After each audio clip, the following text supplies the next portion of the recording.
CoRK Art District is a group of warehouses, buildings on the corner of Roselle and King, and that's why it's named CoRK. There is probably 200,000 square feet, and we started out actually with a single studio and then began to expand. So it's been expanding in sections, and it now has about 30 different studios and probably 33 or so artists involved so far. We have room to expand and are working on that. We'll probably have room for another 30 or so studios. So we'll probably end up with a total of 60 or more studios. Painting on the outside is really sort of an expression of what's going on inside. When we started, actually the developer said that he would fix up the outside of the building and put nice stucco on it and everything. We went, no, that's not what we want. Let us use it for a canvas to do interesting things, and those things will evolve and change, and you may come by one week and see something, and a month later it would be something different. I guess the reason that we're here is because the building was appropriate. It was economical in the sense that it's an old building. At the time wasn't worth very much, so the rents were low. It provided the artists with the space that they needed at a rent that they could afford. It also, convenient to that, one really nice aspect is it's on the edge of the Riverside community in Avondale and Five Points, which really supports the arts. It's one of the neighborhoods in Jacksonville that is very supportive of the arts. The main thing it is a place to work.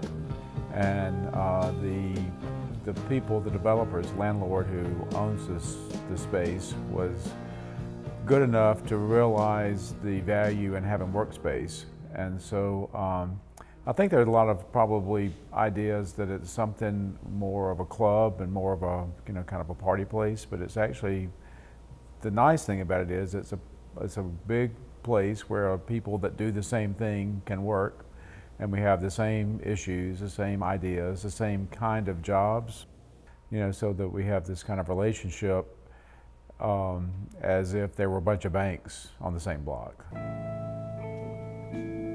I don't think I could have found a space this large that would meet my needs. I've got a show that I'm working on now that's going to be at the Comer in spring of next year. That's going to be a large show with large pieces, and I can put them all up at one time and work on them, or a portion of them up at one time and work on them. I'll have about anywhere from 30 to 40 large-scale pieces that'll be in this exhibition, so I have to have the room. The artists show up when they want to. They have access to the building 24/7, and it's interesting, there's sort of varying schedules. So there's a group of us that show up early in the morning, and there's a group that doesn't show up till late afternoon, and then primarily young people show up about 8 or 9 and work all night. So there's always this ebb and flow that goes back and forth. You're bumping into people. There's a lot of interaction. People either come to your studio or you go to another studio. You may walk down the hall and look in, there'll be 5 or 6 people talking about some idea that they've just had. You go in, you might get involved in that. We also have events. Something that's important to say is actually CoRK is not open to the public. You can't just show up and come in. They are private studios. We have events though, either ones that we put on, art shows, in which case we're open to the public, and then other people come and have events here also because they like being in the art studio. I was familiar with warehouses for artists because I came from Dallas, and I saw what happened there when there was sort of a dilapidated part of town. Not that this is, but in Dallas they took a part of town that nobody wanted to live in, and it was just sort of rundown warehouses, unrentable, and artists began to move in there, and photographers, and I saw that just turn into sort of a boom town and a market area, and so I knew the potential of the building when I saw it. It's been fabulous. I mean, I've had personal growth being here as an artist, and I've had several dealers come in and buy my art, and I feel like I'm a wholesaler now. Instead of selling directly to the public, I'm selling to the dealers so they can do the marketing, and I can just focus on doing my art.